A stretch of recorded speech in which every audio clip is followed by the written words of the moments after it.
Who came to Lauren's house when her husband died? His young mistress. What will Lauren do?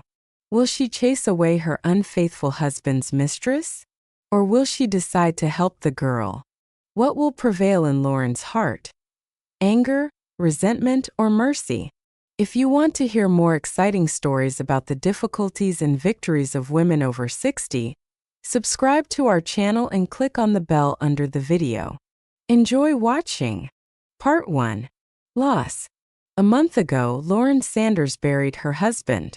Their life together spanned many years, filled with happy moments and disappointments. Larry was generous, caring, good at earning money and providing for his family. But behind this facade lay his passion for seduction. He loved life, women, and adventure. And over the years, Lauren learned to turn a blind eye to his weaknesses because she loved him too much. In the early years of their marriage and his infidelity, Lauren considered leaving him. But her heart would not yield to reason.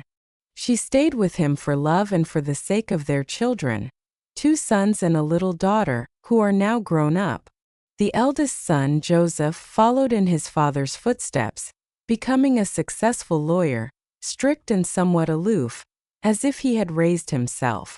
The middle son, David, was completing his residency and preparing for a brilliant career in medicine, while the youngest daughter, Denny, was passionate about literature and had plans to become a journalist.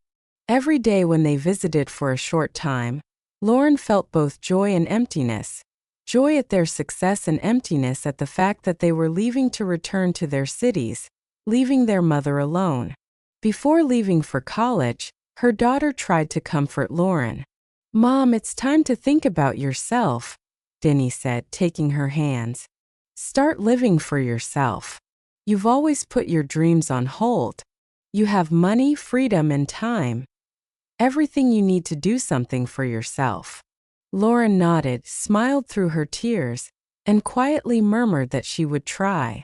But inside she knew that after living her whole life for the dreams of others, first her children, then her husband, she had almost forgotten what it meant to have her own desires.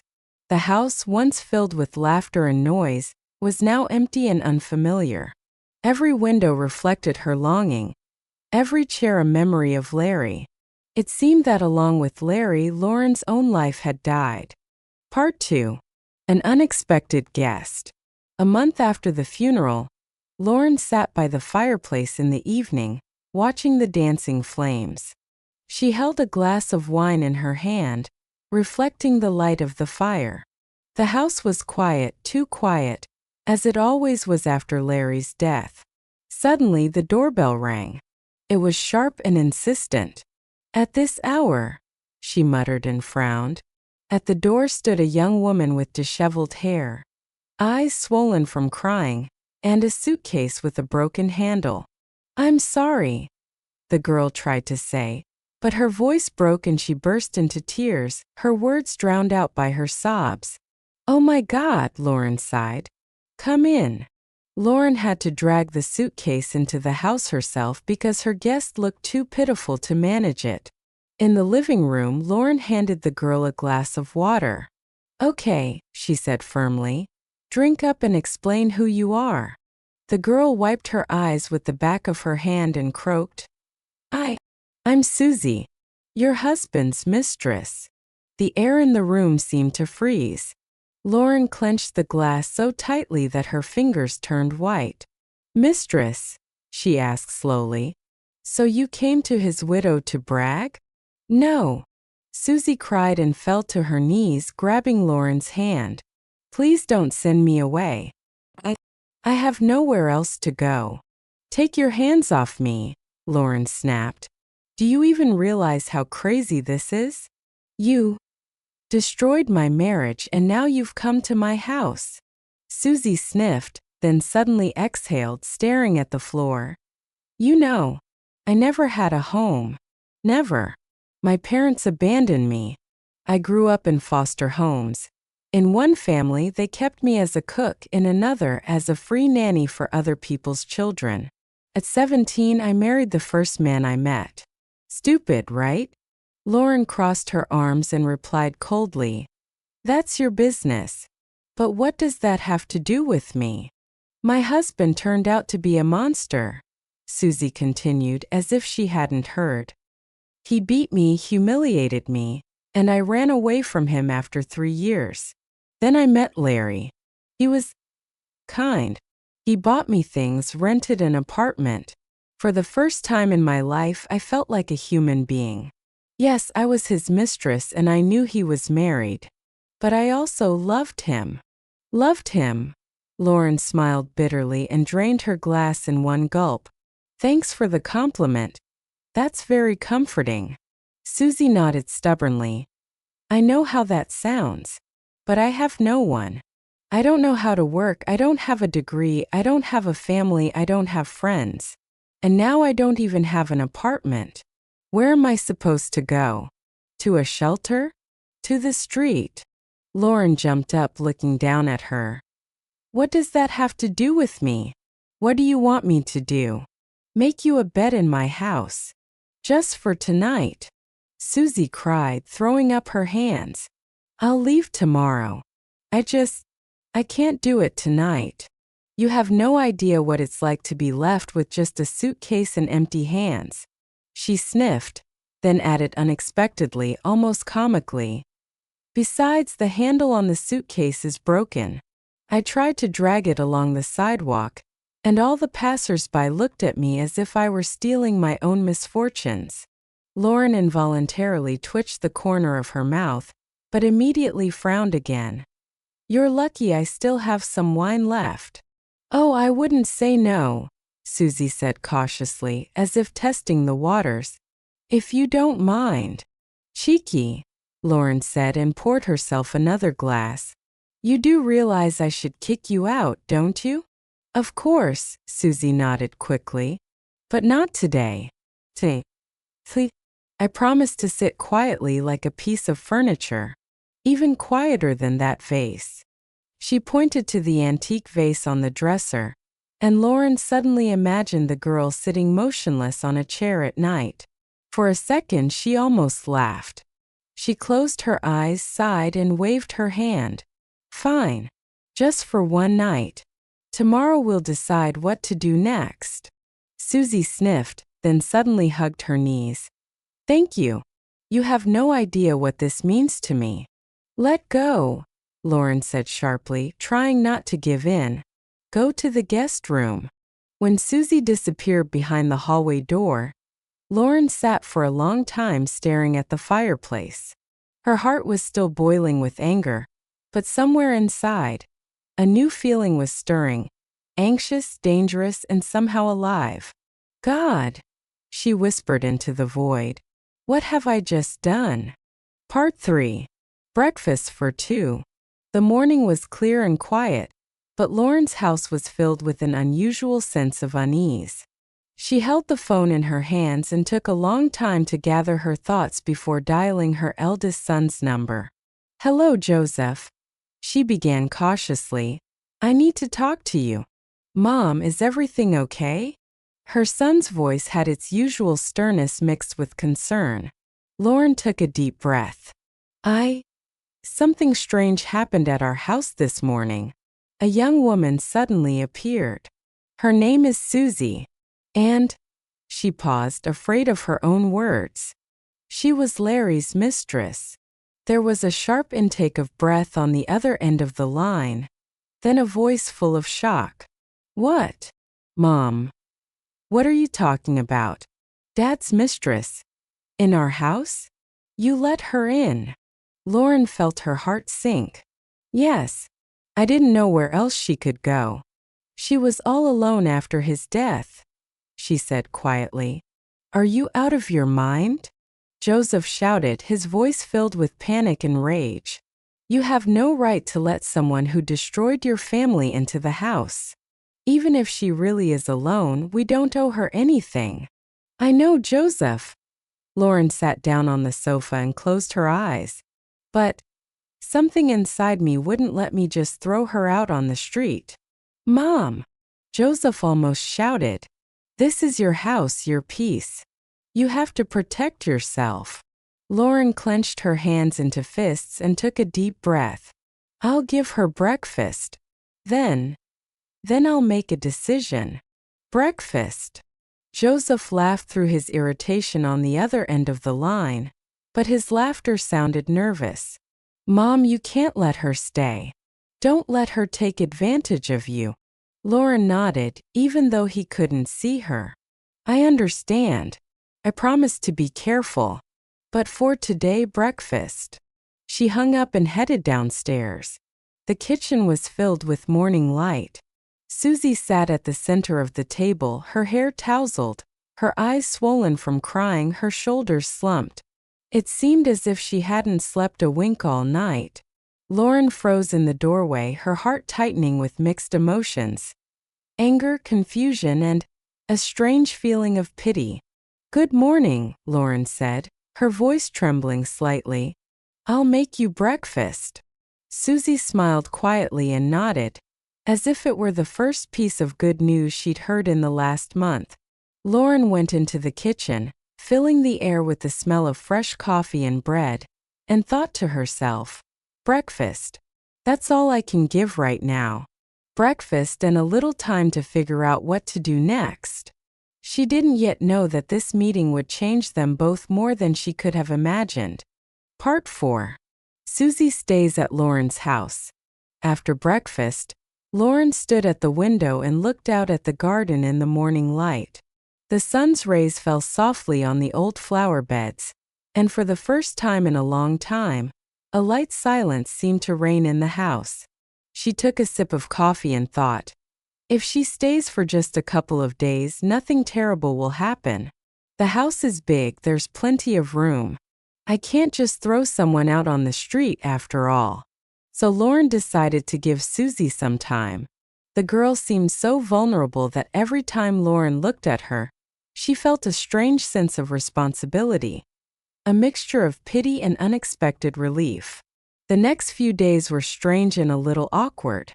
Susie hardly ever left the guest room, and when she did appear in the living room or kitchen, she looked confused and tearful. She sat quietly at the table, barely touching her food with her fork, and Lauren tried not to interfere too intrusively, but still watched her every move. Coffee, Lauren said one morning, placing a mug in front of Susie. There's tea too if you want. Thank you, Susie said quietly, her eyes glistening with tears again. I'm used to no one caring about me. Lauren sat down opposite her, picked up her mug and thought for a moment.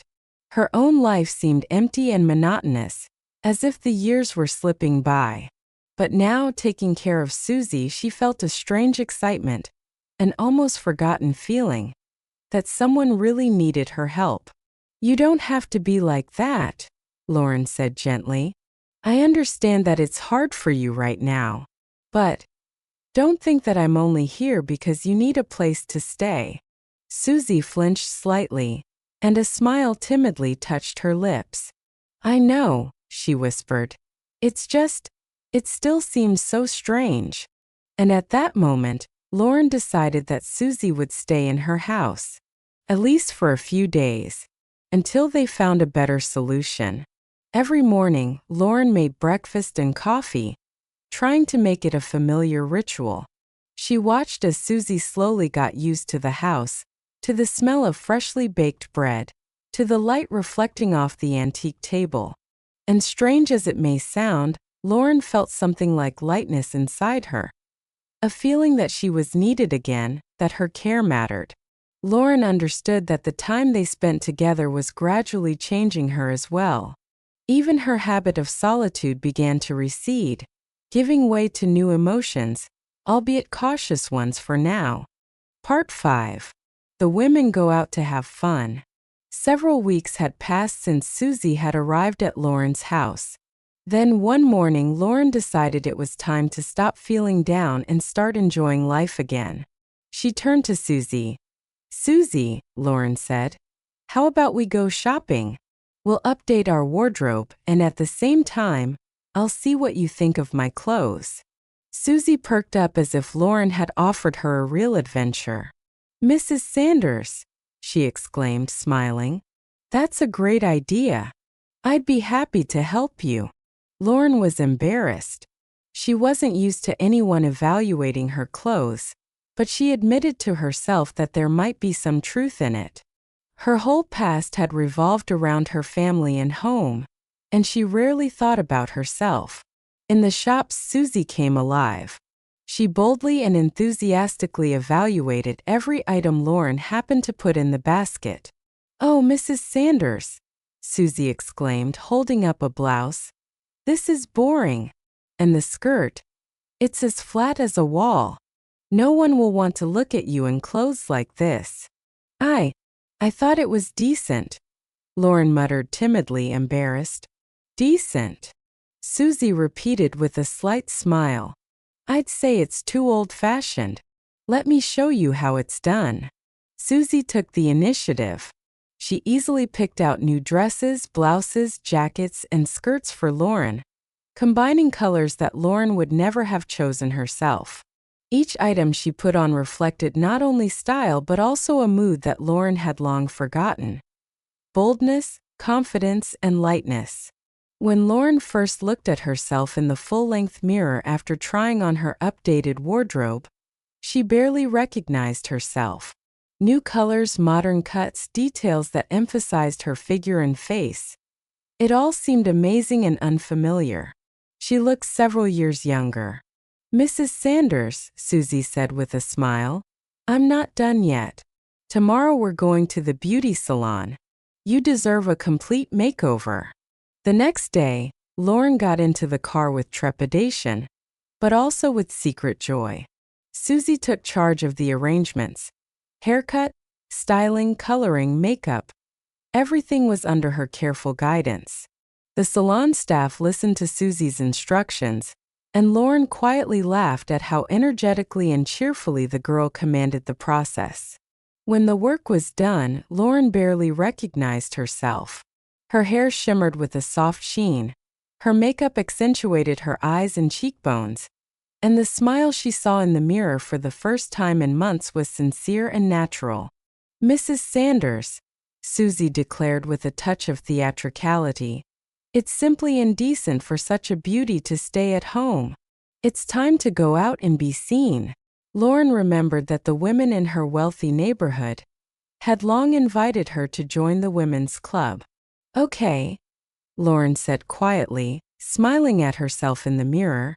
"Let's give it a try." Susie clapped her hands with joy and immediately began to prepare an outfit for going out, sorting through her latest purchases. Lauren noticed how the girl's energy rubbed off on her. The desire to live, to move, to be part of the world. And when Lauren stepped out of her house that Saturday, heading to her first women's club meeting, she realized that this day would be the beginning of a new chapter, not only in her life, but also in her soul. Part 6. Meeting at the Women's Club. Upon entering the women's club hall, Lauren immediately felt the eyes of everyone present on her. The women, accustomed to seeing her in strict and modest outfits, now barely recognized Lauren. Her bright new wardrobe, neat hairstyle, and subtle but expressive makeup created the effect of a complete transformation. "Mrs. Sanders," exclaimed Victoria Rogers, unable to hide her surprise. You look incredible." "Yes, Lauren could hardly find the words. Thank you. The most curious ladies couldn't help but immediately start asking how Lauren had transformed so much. "Tell me honestly, Lauren," asked Anna Thompson, leaning slightly toward her. "Is it all new cosmetic procedures? Or did you do something else?"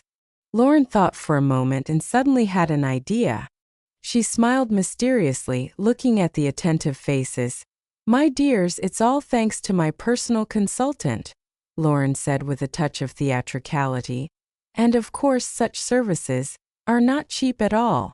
Victoria raised her eyebrows, and Anna pressed her fingers to her lips, trying to stifle a laugh. "Ah," Victoria drawled. "I understand it wasn't cheap, but it was worth it." "Of course," Anna chimed in. "You look simply stunning." We couldn't even imagine that one day we would see you like this." Lauren felt a slight excitement. The attention of her neighbors, their admiration and slight envy, all this lifted her spirits. She finally allowed herself to giggle a little. "You know," Lauren continued, "the consultant insisted on every item of clothing, every detail, and it really helped me see myself in a new light." "Well," Victoria said with a smile, "now we all know where to go if we want a makeover." Lauren blushed slightly, realizing that the mysterious story about the consultant was causing even more curiosity and discussion among the ladies. Her little secret made the moment even more playful and light-hearted. And while the women continued to discuss her new look, Lauren felt a strange sensation. For the first time in many months, not only did those around her like her, but she also felt that she was once again part of society. Her loneliness receded, giving way to a joy and lightness she hadn't felt in a long time. Part 7. Susie begins her career as a consultant. The next morning, Lauren approached Susie with a determined look on her face. "Susie," she began, "I've been thinking. You're really talented. And I've found a job for you." Susie raised her eyebrows. "A job? Mrs. Sanders, are you serious?" "Absolutely serious," Lauren smiled. "Starting today, you are a personal style consultant. I'm sure this is exactly what you need." Susie crouched down slightly with joy, then exclaimed, "This is just incredible. Mrs. Sanders, you've just saved my life." From that day on, Susie's phone literally never stopped ringing. Every day, calls came in from new clients, and what was especially funny was that they were all very wealthy ladies from affluent neighborhoods. "Hi, Lily," Lauren heard through the wall as Susie sat at her desk, talking animatedly on the phone. "Yes, I'll come and help you pick out an outfit for your event." "No, don't worry, everything will be perfect." Lauren couldn't help but laugh as she watched Susie. She was jumping from one end of the living room to the other, grabbing fabric, trying on jewelry, carrying shoes in her hands, and loudly discussing wardrobe details. "Sophie, your scarf doesn't match your shoes," she shouted into the phone. "We have to redo everything to get that wow effect." Sometimes Susie forgot about her own order in her enthusiasm.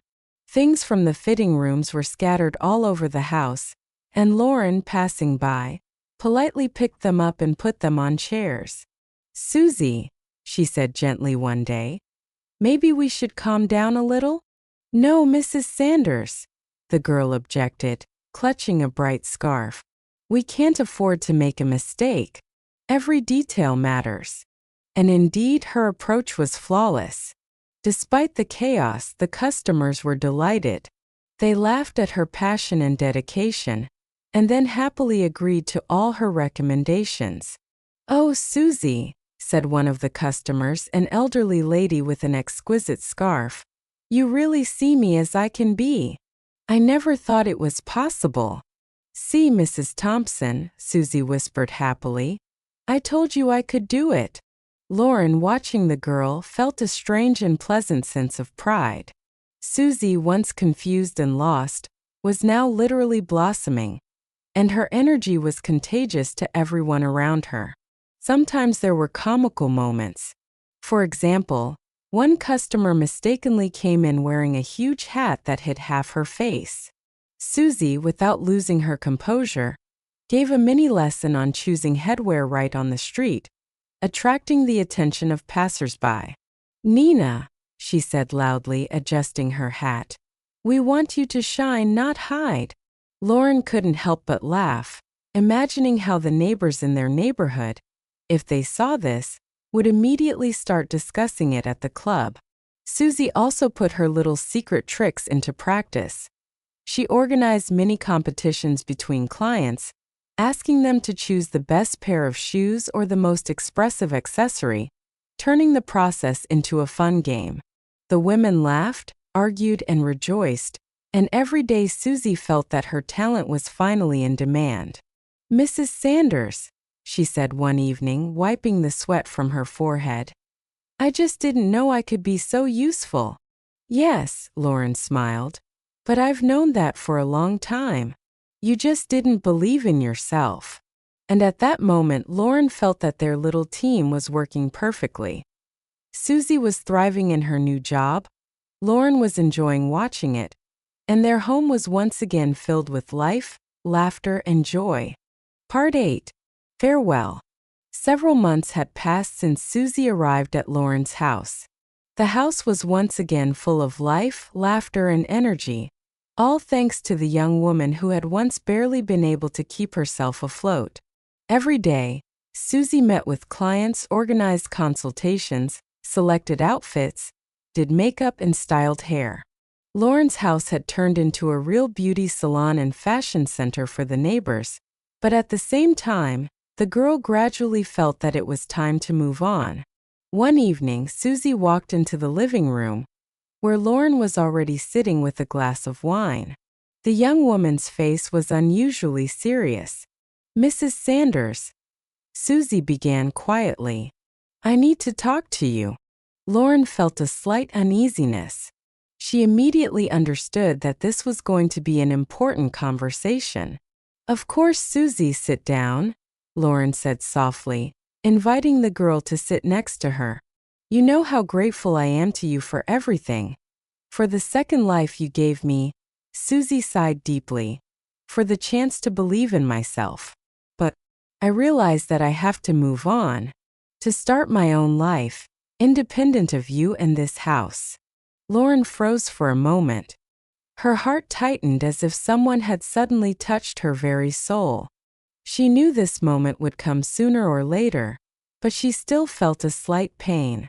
Susie, she began cautiously, are you sure? Yes, Mrs. Sanders, the girl replied with determination in her voice. I want to start my own business, to be independent, to build a life for myself. I will never forget what you have taught me and everything you have done for me. But I have to go. Lauren looked at her shining eyes and confident gaze, and suddenly realized.